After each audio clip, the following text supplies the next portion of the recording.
The views and opinions of the host and guests are their own and do not necessarily reflect the position of the management and staff of Guardian Network.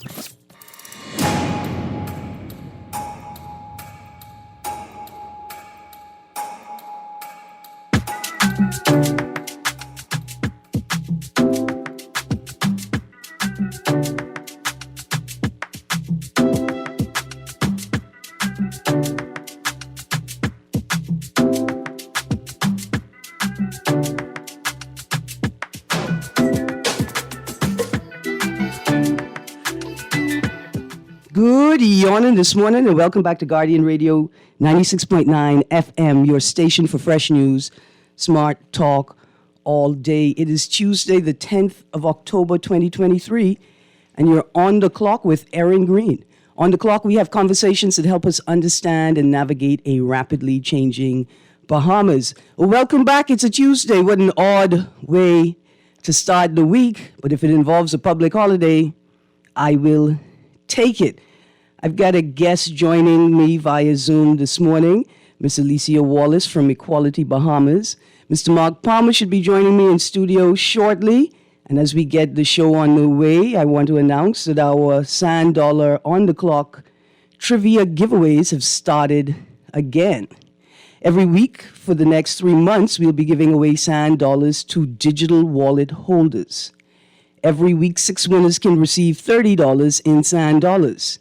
To be eligible to win, you must have a digital wallet and answer the trivia question correctly. When you call in, give the producer your name and number. If you answer the question correctly, you'll be transferred back to the producer to confirm your information. Again, listeners are restricted to one transfer per month.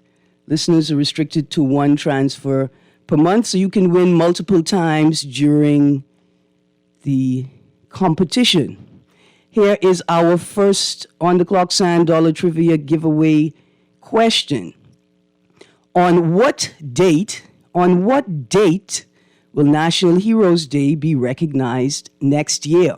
On what date will National Heroes Day be recognized in 2024? The numbers to call, 323-6232, 325-4316, 325-4259, 242-300-5720, 242-300-5720, and our text line, which is, as always, powered by BTC, 422-GR96. That's 422-4796. Again, 323-6232, 325-4316, 325-4259, 242-300-5720, and the text line 422-GR96. 422-GR96. Well, good morning. I've got some answers already via text. I see I've got a caller coming in. So, it's a Tuesday. I hope everybody had a good holiday weekend. Let's see. Producer, I got someone coming through. I think we've got a winner on the line as well. Good morning, caller.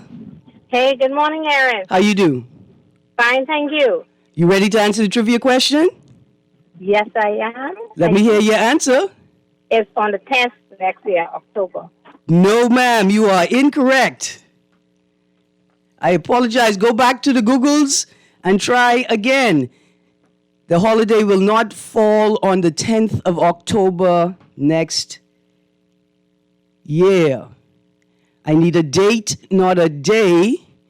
We know that it falls on the second Monday of the month. All right, I've got some answers by text. I'm going to give one more. Woo! I got space for one more winner. All right. So, morning, everybody. Mr. Producer is my guest in the Zoom room. Joining me this morning is Alicia Wallace from Equality Bahamas, and today we are discussing the 30th anniversary of the Bahamas ratifying the CEDAW Commission. Good morning, Ms. Wallace. Good morning, Erin. How are you? I'm doing well. How are you doing? I am good, thank you. Well, can you tell us when the 30th anniversary of the ratification of CEDAW took place?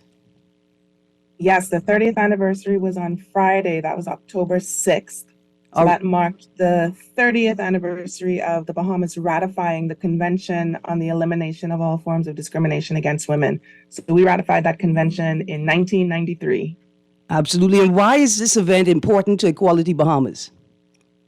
This is incredibly important to us because we got started in 2014 with a very specific focus on domestic violence. We really wanted to address this issue of domestic violence, and we very quickly started working on other issues. One of the first additional issues that came up was citizenship rights. Mm-hmm. That was when then Prime Minister Perry Christie announced the constitutional referendum that was to take place in the same year and then got postponed a couple of times until it actually happened in 2016. And in our work of educating ourselves and then educating the public on the four bills and the issues that were put on the table through that constitution, we got to learn about CEDAW and what CEDAW says about women's rights, about ending discrimination against women, and the way that it addresses many other issues from health and education to women's participation in public and political life. And we really kind of grabbed on to this convention and see it as the Women's Bill of Rights as it's known all over the world. And we've been spending a lot of time learning more about it, the way that it's applied. We have participated in the process in 2018 when the Bahamas was up for the 6th periodic review since its ratification. And over the past year and a half or so, we have been inviting experts, mostly from the CEDAW committee, to join us for sessions to educate people on the convention one article at a time. So we were breaking it up into bite-sized chunks, looking at one article, one thematic area, and understanding what the convention says about that thematic area, the way that the committee is interpreting the text, yes, and the way that it applies that text to different countries. And in particular, we're looking at the Bahamas and looking at the recommendations that have been made over the years. All right, Ms. Wallace, let's stick a pin. I got a trivia caller coming in right now. Good morning, caller. Hey, good morning, Erin. It's me again. How you do? Oh, good. It's on the 14th. There you go. It is on the 14th of October, 2024. 2024. Absolutely. Remember, guys, this public holiday always falls on the second Monday of the month. So the day will always remain the same. It'll always be the second Monday of the month, but the date will change. And next year, we'll be celebrating on the 14th of October. So to all my text winners and to my phone winner, give your information to the producer. To my text winners, I will contact you after the show to transfer your funds to you. Thank you. You are welcome. You are absolutely welcome. Thank you very much. All right, Ms. Wallace. Yes, ma'am. You're absolutely right. Don't watch nothing, producer. I got that information. Let's get back to this discussion about the importance of CEDAW and the Bahamas' anniversary. So one of the things I wanted to sort of talk about is the language that's used in the convention and when we talk about the convention.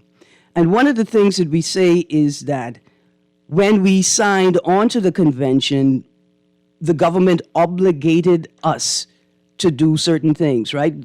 And obligated itself to do certain things. I wanted to talk about like that phrase, the word obligate, right?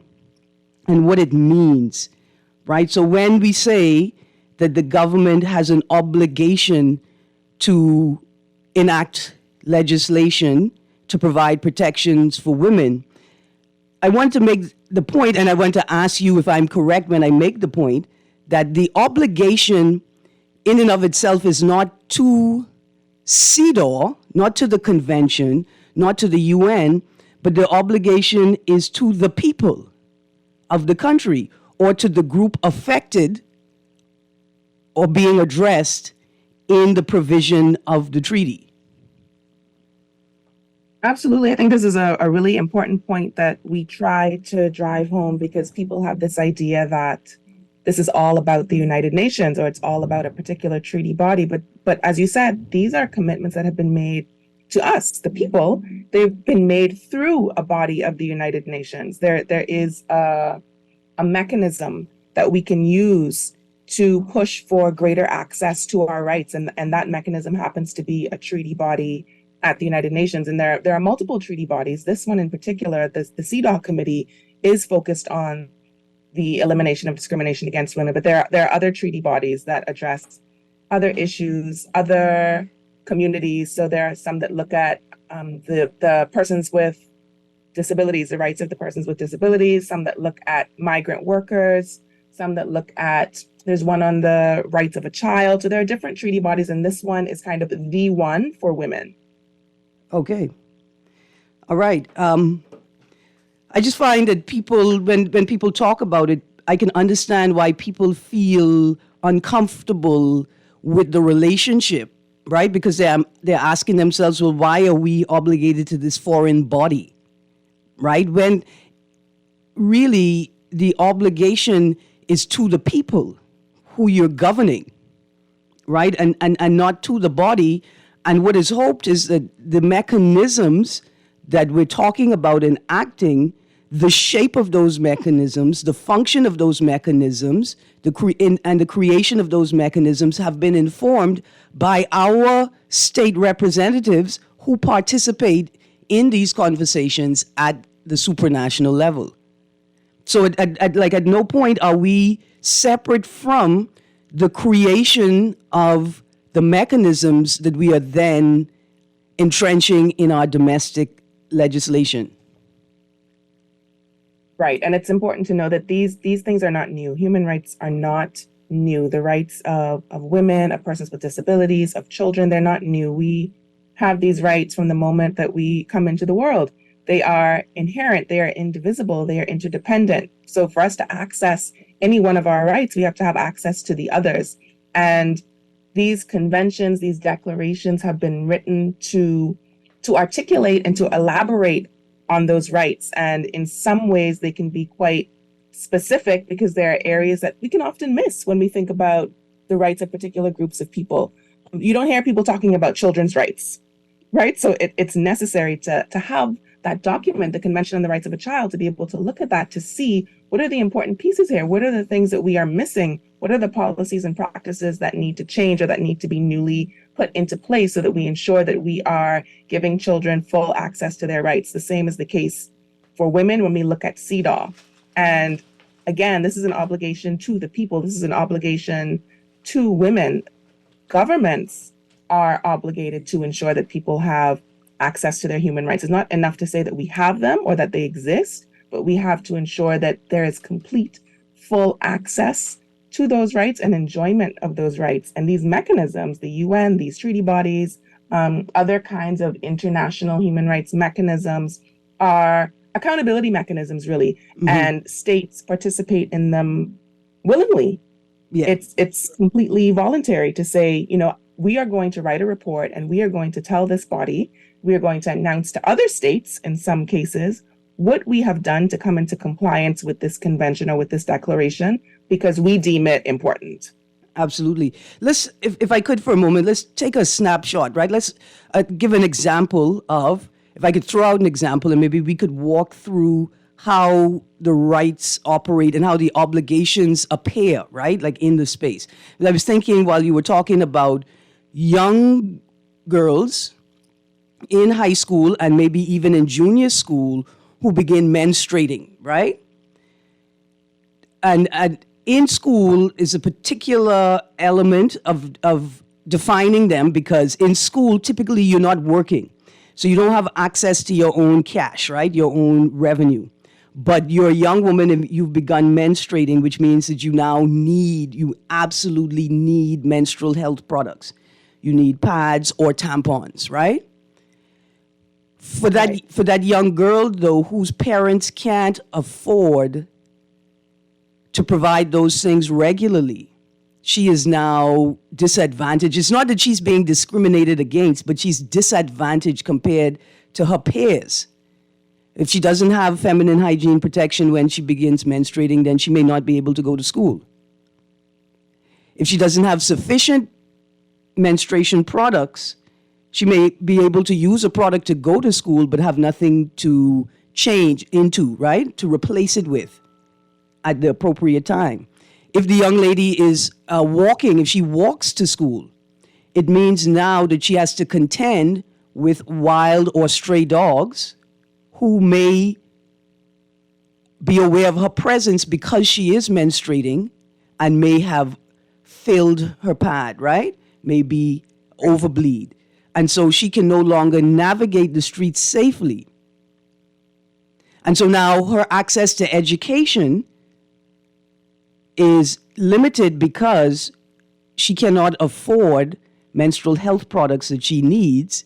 For some girls, it's a matter of, do I catch the bus every day or do I save up my bus money so when I do begin my cycle, I can afford to buy the right amount, right? Enough feminine hygiene product?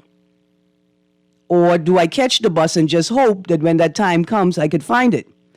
And so one of the things I think is an obligation from the state in this case is that there should be the provision of menstrual health products for young girls in schools to ensure that no matter what their parents' economic status is, that they can equally participate in school, with their peers. Both. Absolutely. And this is an example of two thematic areas crossing over. We see health meeting education in this example.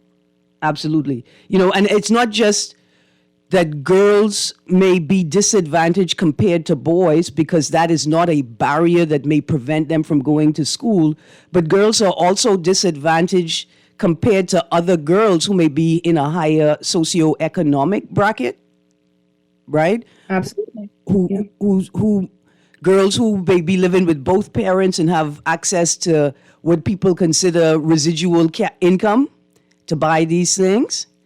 And then let's take it to an example. What about the girls on family islands where the cost of feminine hygiene protection is, and sometimes twice the cost of the same products in New Providence? And so family island girls then become even more disadvantaged than New Providence girls. And then the question... And this is where intersectionality comes in, and the committee does recognize intersectionality, understanding that women are not all the same, girls are not all the same. We have differences based on our identities and based on the environments that we are in. So you've already pointed out differences in socioeconomic status, difference in geographic location, difference in body functions, right? What's going on in our bodies at a particular time. What is our transportation like, and why is it that way? Are there buses available on some family islands? Do all the children have to walk or be dropped by car?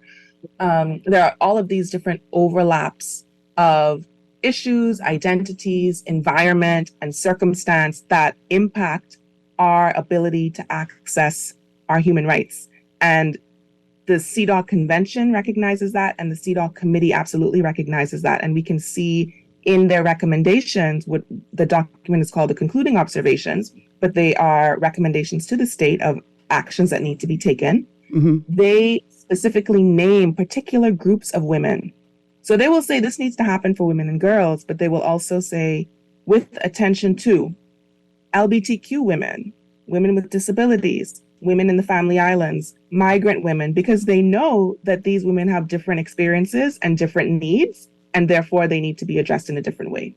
Absolutely. Alicia, I got a text here, and I think it gives us an opportunity to throw another example on the table, right? The text says, great show as usual. Could I interject in the conversation and say this? But this is a position they're laying down. If a woman can't afford to maintain menstrual health products, right? Like if you can't afford to buy them, why do the parents of these kids keep procreating?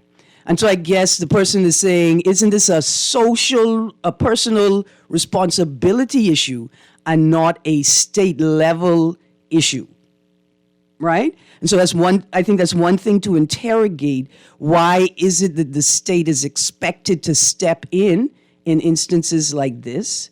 And then secondarily, I want to say that I am pulling out from this text a question which I think should be interrogated, which is, should you be restricted from having children if you can't afford them? And is that a human rights issue, right? This idea that women who can't afford to take care of children should somehow be restricted from having any or having more.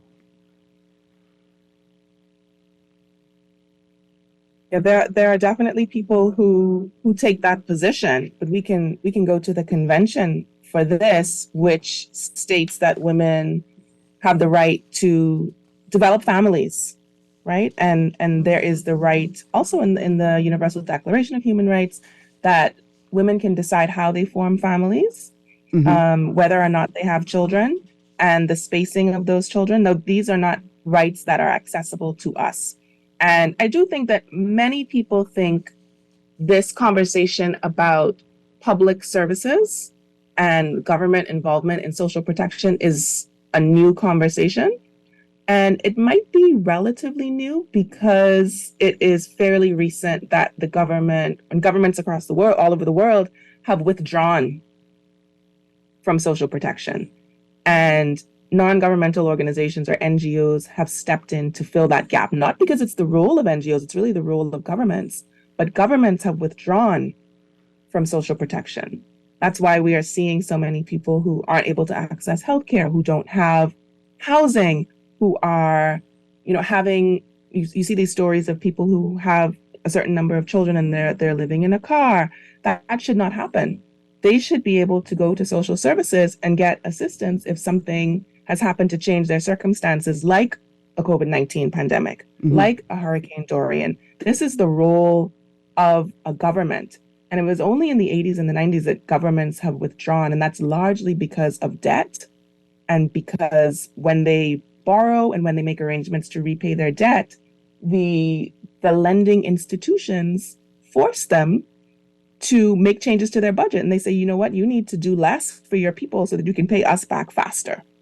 That is what happened. So this is not a new thing. Governments know that they are obligated to take care of the people that live within their country, the people within their borders, technically.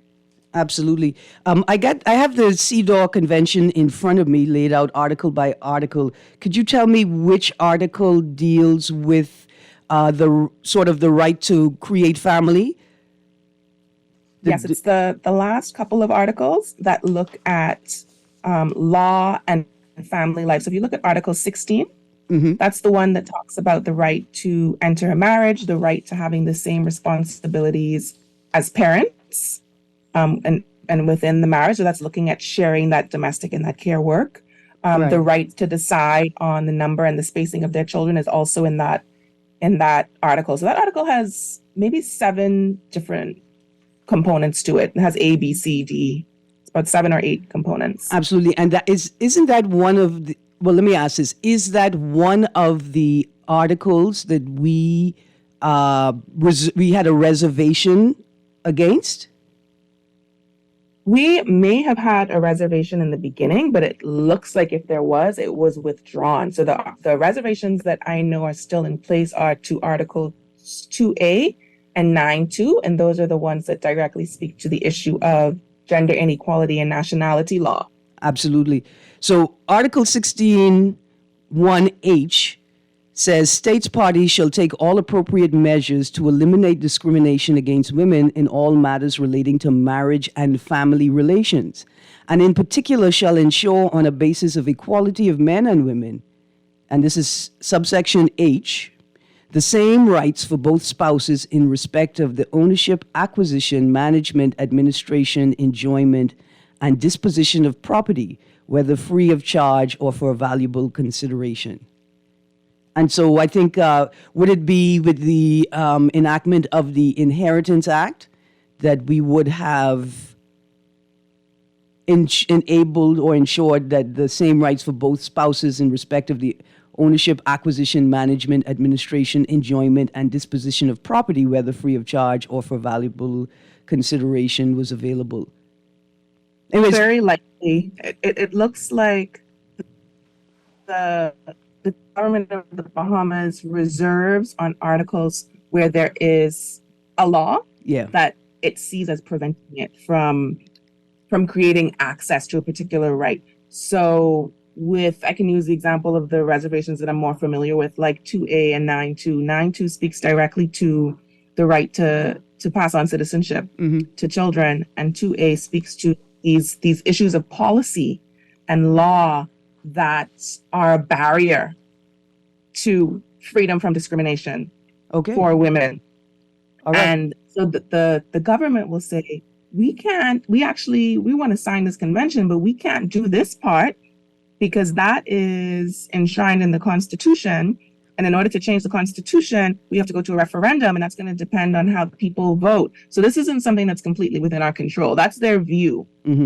And the CEDAW committee actually takes great exception to that. Because if you are ratifying the convention, then you're ratifying the convention. And you certainly can't ratify a convention and then say that you are reserving on one of the core tenets, right? The key principles, that is discrimination against women, and dealing with it in law and policy, and saying, oh, sorry, we can't do that. All right. So I think having reservations was allowed previously. And now the newer committee members are saying, no, that's unacceptable, and these reservations need to be lifted. So I think that's probably what happened with 16(1)H. Okay. Listen, I got a call coming in. Let's go to the caller. Good morning, caller. It's Greene. Good morning. I hope you're doing well. I am. Listen, why are we signing things that are unconstitutional? Because I don't know how many women in Centerville understand what this lady is talking about. How many women in Baintown? How many women in Engliston who have all these children? Are they familiar with this CEDAW convention? And it would seem to me as if there are others who are pressurizing the government. And I heard the remark the lady mentioned, that the government is saying something is unconstitutional, they have to go to a referendum. It seems that we are working backwards, signing things that could cause us problems because the information is not readily available to the average Bahamian to understand. So Now, apparently this lady might be talking to some sophisticated women, but she can't be talking to people in Centerville well, so and in Baintown. I want you to hold the line, right? Hold the line. Don't go anywhere. So two things. You know, when children are growing up, we maintain some rules and instructions that we know that they can't yet understand, right? Like fire. We know that children can't understand the consequences of fire, the implication of playing with fire, but we admonish them anyway. And we attempt to find language that's accessible to them to do so. And as they mature and grow, we change the language that we use to introduce these concepts to them. I don't think that because they don't, it means that they don't deserve the protection, right? That's the first thing. The second thing is this, that the information is available. The question of how accessible it is another question. However, for the last 40 years plus, organizations like the Crisis Center have been working not just to make the information available to women, but they have been putting into practice, right? Into organization, the principles reflected in the document. So while a lot of women may not understand the language of the CEDAW Convention, a lot of women have been able to turn to an institution like the Crisis Center, who has used CEDAW to build mechanisms to protect women.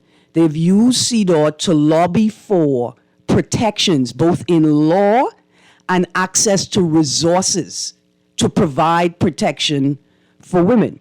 So, like, I appreciate what you're saying in terms of to what extent are women actively participating in the decision making about their lives.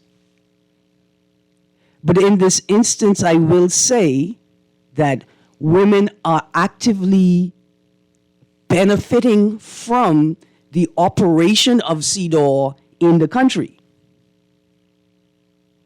Caller? I hear all of that, Greene. But we have to face the harsh reality of what it is today, October the 10th, 2023. Well, All you have to do is come into Centerville and check it out for yourself. Come into Bain and Grantstown and check out the average Bahamian woman and ask her if she knows anything about CEDAW. But do me a favor. Never heard the name CEDAW. If we go into these communities and ask them, have you heard about the Crisis Center? Have you heard about Link's Safe House? Have you heard about Candy Gibson and Foam, right? Do the women who are unaware of the convention, are they aware of the women's organizations who are enabled, whose work is enabled by the convention? Because the government is now obligated to support organizations doing this work on the ground. And I'm asking you, is that sufficient? No, it's not. I got you. Because the thing is, Ms. Greene, you have all kind of interpretations by these sophisticated females who are in a class by themselves. They do not associate with the women in Baintown. But let's stick a pin right there. I appreciate what you said. I gotta ask you, how many women you think in Baintown want me to come through Baintown every day and sit and talk with them like I talk on the radio? Now, I know that there are women in Baintown who would appreciate if they saw me every day ensuring that they had access to resources that they need to do their thing. But to what extent are they interested in camaraderie at that level? Ms. Greene, the people have to be properly educated in a language that they can understand. I for that. While I agree that they are women's organizations, okay, I'm not knocking that at all. I'm talking about the fact that you got these women in Centerville, whole army of children. You got these women in Baintown, whole army of children. Foxville, the same thing. You do not see any significant improvement in the lives, and I can speak specifically to Centerville because I live in Centerville, of women who have to struggle day after day just to put food on the table. So they're in a very serious predicament. And of course, the males are not doing what they ought to do. That's a different subject altogether. We got to deal with that at a later time. But the thing is, you're talking about the CEDAW Convention. You're talking about women's rights. And what the government is obligated to do. It seems rather foolish for the government to be signing all these strange agreements which they cannot keep up with. Now, stick a pin there. I argue with you that they can keep up with it. The question is, do they have the political will to keep up with it? They can keep up with it. Ms. Greene. The millions of resources that are spent. And I think the crux of it sits in the political will. But listen, I want to tell you that I appreciate your contribution this morning. Thank you for allowing me to walk through it step by step. I think it's a conversation that needs to be continued. I think so too. Because I think the only gap I see is whether CEDAW in that environment can enable different types of mechanisms. So not only do we see mechanisms like the Crisis Center, which offers direct support and access to support and resources like, hey, I need emergency housing. Hey, I need someone to help me get a temporary protection order. And organizations like Equality Bahamas that focus purely and solely on policy creation, right? And the function of policy and law. And now we got an organization like FOAM that provides support for women and children who've experienced the trauma of losing a loved one to grievous violence. Now we need another type of organization enabled that directly helps women build economic capacity and understand economic and personal agency. I don't see us fundamentally disagreeing, sir. I just see that we need to expand the work that CEDAW has enabled to be done. Like, I gotta go. Like I said, I really want to say thank you for your contribution. Yes, ma'am. Absolutely. Let's go to the next caller, Ms. Wallace, if you don't mind. Good morning, caller. Hey, good morning, Erin. Hi. Hi. The producer didn't take my information. No, that was me. That's me. Producer, take it now. Okay, thank you. Hold on, producer. Take it now. Thank you. Let's go to the next call. Good morning, caller. Erin, good morning. Good morning. Good morning to your guest as well. Erin, I think based on the conversation you had just now, there are a number of factors that we have to consider here. Firstly, let's get it clear that, Hold on. I don't know what happened. There we go. and I've said it before. How can you go about signing treaties when you have not had the public's involvement? Yes, we have elected officials to act on our behalf, but that does not negate the fact that before they go and sign on to any treaty, they're supposed to at least allow their populace to know what it is that they're signing on to. And this is where the contention now comes in, because a lot of these things, and I'm not just dealing with this women's right issue, but many things in this country, our government, successive governments, have signed on to, have not come to the Bahamian people to let us know that what they're signing on our behalf, because in a lot of cases now it seems that there are some things that they have signed on to that is not for the benefit of the Bahamian people. And as long as you have that perception out there, you're going to continue to get the pushback that we are having, because people, Bahamians, are now believing that we are being left behind in a whole lot of these things, while other persons are progressing. We have actually either at a standstill or we have gone back. So I think basically going forward, anything that the government is contemplating on signing on to, even if it's on a consultation aspect, you need to come to the Bahamian populace that you say you represent and make us aware of what your intentions are before you sign on to these things. Yes, sir. And this is where the contention comes from.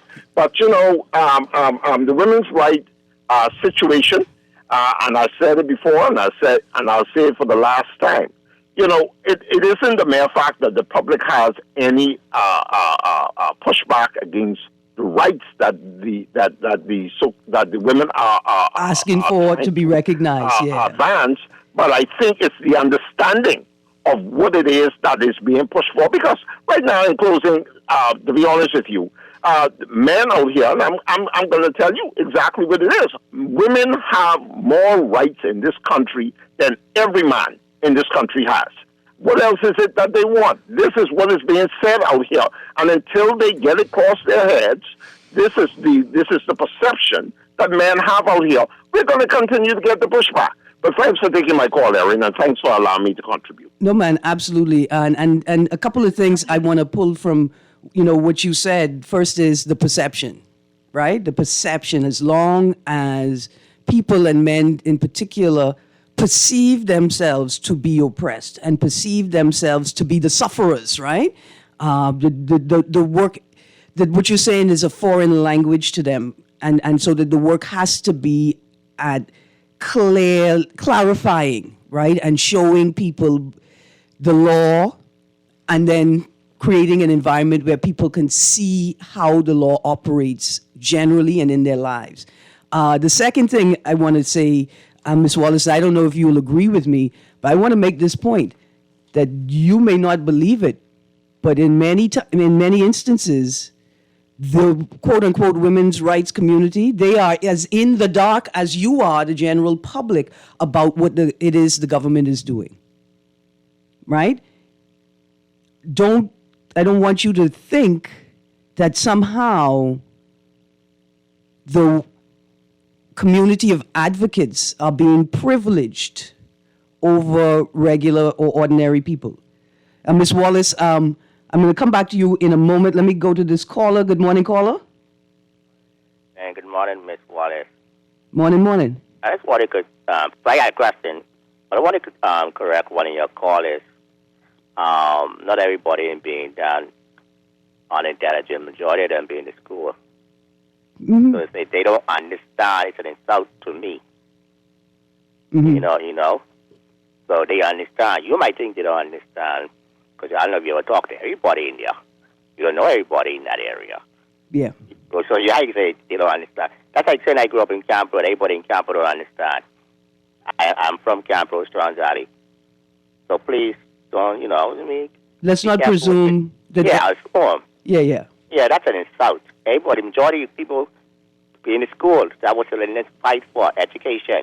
And we also have to remember that just because someone doesn't agree with us, it doesn't mean that they don't understand. I hate that part too. But my question is to Ms. Wallace.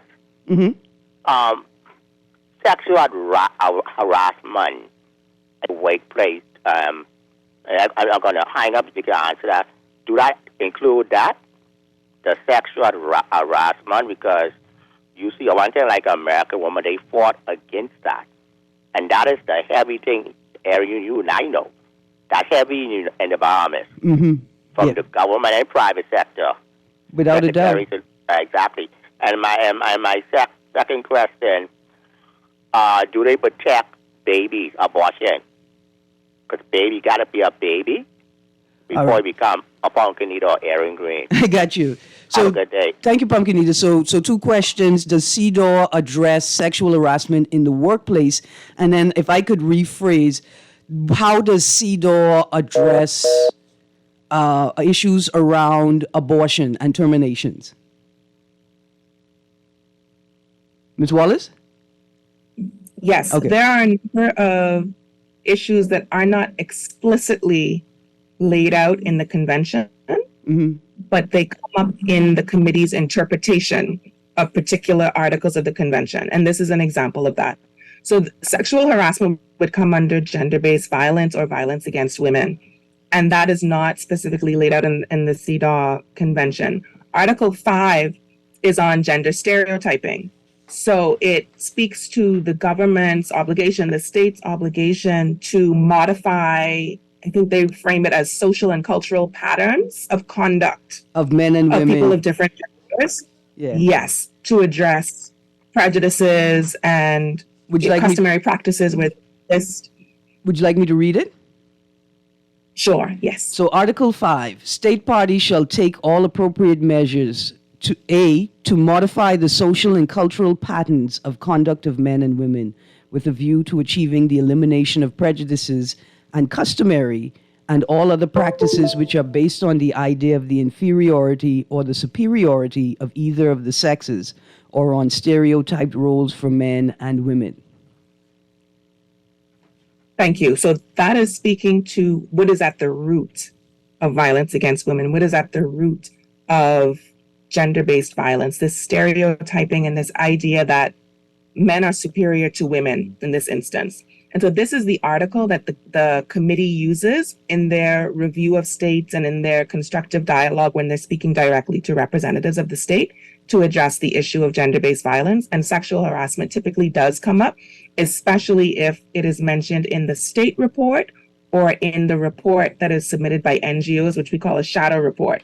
So the government itself submits a report, and then Equality Bahamas, our team, can develop a report as well, where we speak to the same issues that are in the state's report, but we might be giving a different perspective, a different set of information, and drawing attention to issues that maybe the state report obscures or completely does not address at all. So this is where the issue of sexual harassment would be covered. But I'm glad that this question came up because I was just having a conversation with another colleague working in the space, and we're making plans for the Global 16 Days campaign, which runs from November 25th to December 10th. And we will be working on more education on CEDAW, but also the implementation of the ILO's Convention 190, C190, on eliminating violence and harassment in the world of work.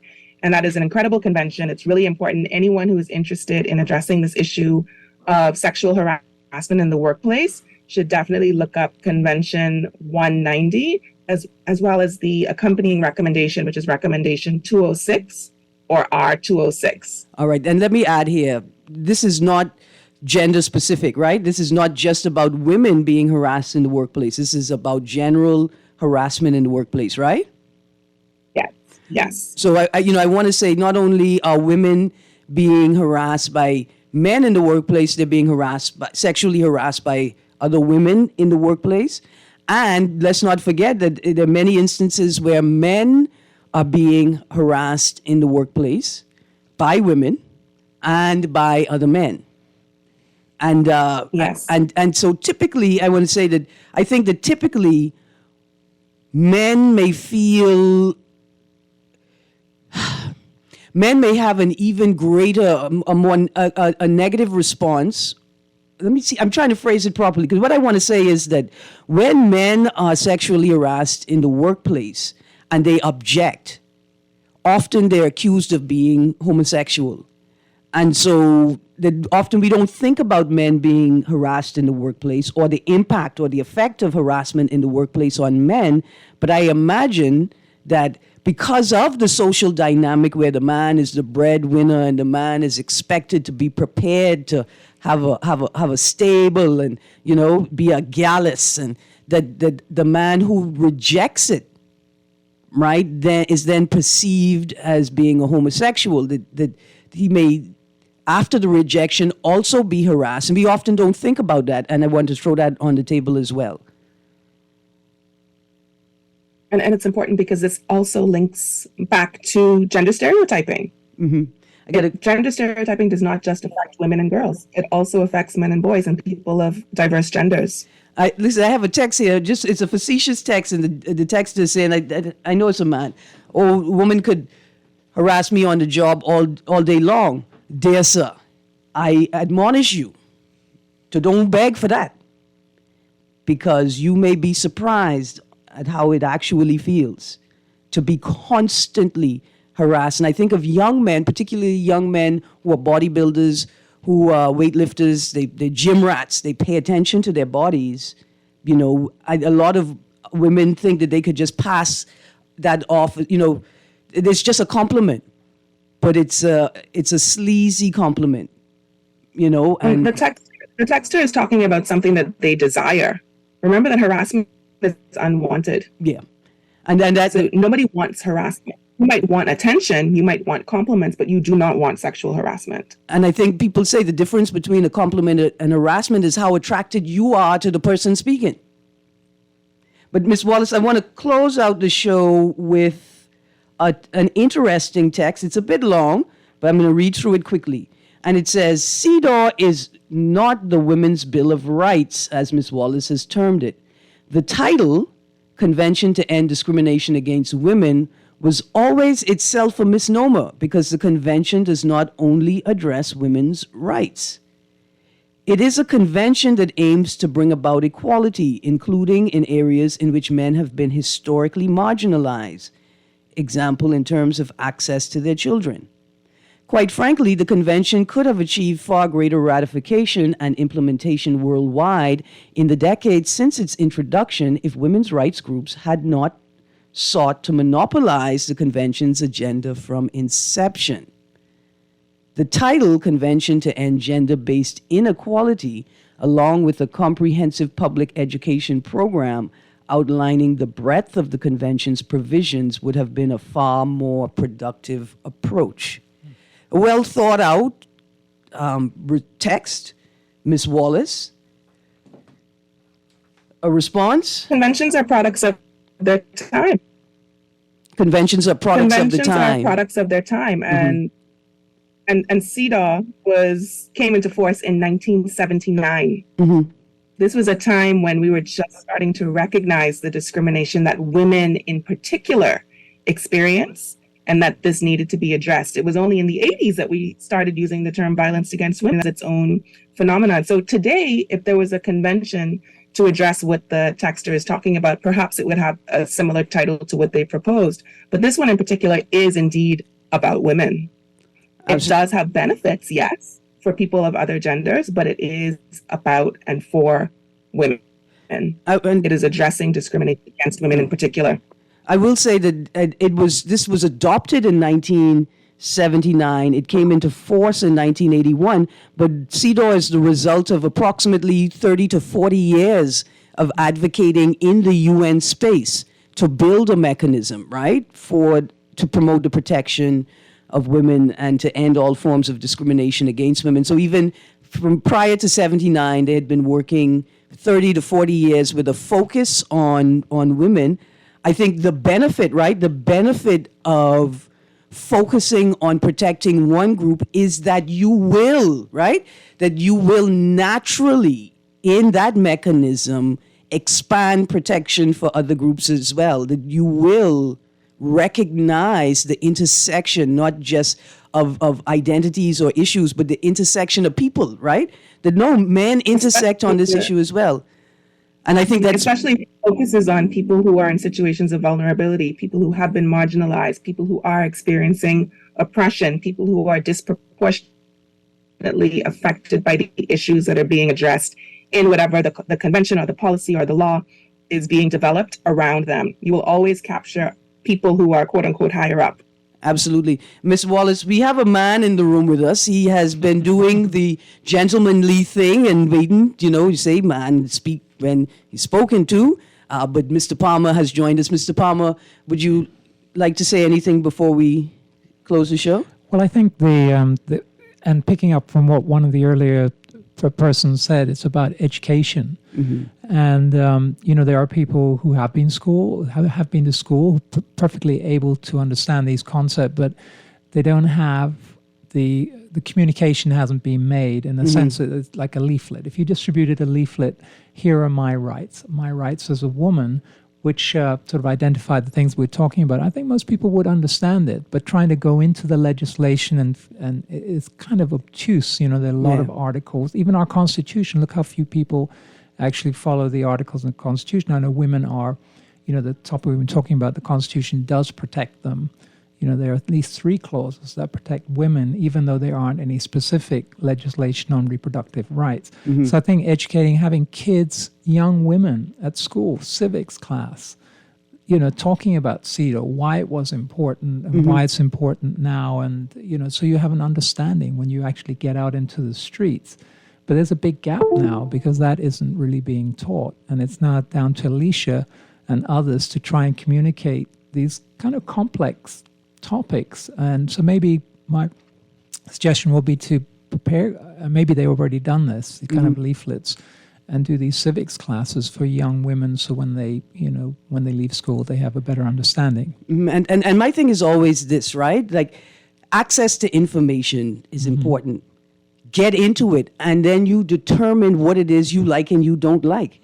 And I say to young people, to the point, the caller who said, hey, do y'all see the women in Centerville and how they're living, right? What I say is that even if you don't agree with the UN, take a look at the CEDAW Convention and pull from it what you think is good. But we don't read, right? I keep being told. That's because the power bill, you got to have light to read it. Yeah. The power bill is too high to encourage reading. So the intersectionality of things. Maybe we could make it TikTok friendly. Little 2-minute clips. Absolutely. I think that's how you're going to hit the young people. And apply it to real life situations that people have experienced around you. Oh, absolutely. Ms. Wallace? Yes. I think this is a great conversation. I really appreciate the feedback that we got from the callers. And of course, education is very important. That's why we have been focusing on CEDAW for the past year and a half, taking it one article at a time. And if folks are interested in learning more about the convention, those sessions have been recorded. They are on our YouTube channel. If you just go to Equality Bahamas on YouTube, or you can go directly to that playlist at tiny.cc/CSS, like CDAW speaker series playlist. That's tiny.cc/CSS playlist. And you can access all of the recordings where we are engaging with experts on the CDAW convention, looking at one article, sometimes two, because they go together at a time, and looking at the interpretation. And of course, we're going to continue our work to educate the public. And just a reminder that most of our NGOs are very small, not funded at all, or very limited funding. So it's very difficult to get into communities and do this kind of work, because we also recognize that if we're bringing people to a space to learn about something that they might not even be interested in, we have to at least provide refreshments, that needs to happen. And it's the government's job to educate people, as someone said, if they are signing on to conventions. And of course, there are many that have been signed on in the past few decades. That education needs to happen. It's really the government's job. And if they're not able to, NGOs to do that work, because I absolutely agree that this needs to reach communities and the affected people. Absolutely. Thank you, Ms. Wallace. Thank you, Mr. Palmer. And of course, thank you to my callers and my texters for your contributions today. Without you, we could not have had this full and informative conversation. Thank you for bringing your perspectives to the table. And you guys stay tuned, because Guardian Radio AM with C.A. Nuri is up next. You guys have a great day.